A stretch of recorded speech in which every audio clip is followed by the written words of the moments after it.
our rights. Who is giving rights? Statutory provisions and other like regulatory or administrative and other acts which are there related to this particular subject matter, that is patent, they are giving us rights, right, in the territory of India. It is definitely a property. Property are always a territorial right, it is, right.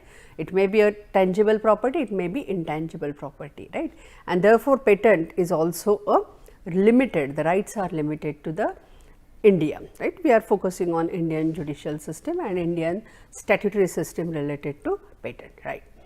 Now, we have seen that okay, these are our rights. So, then somebody if infringes that, what is infringes in a enters into that four corners which are defined by the claim, then we say that yes, infringement occurred, right, that we have understood.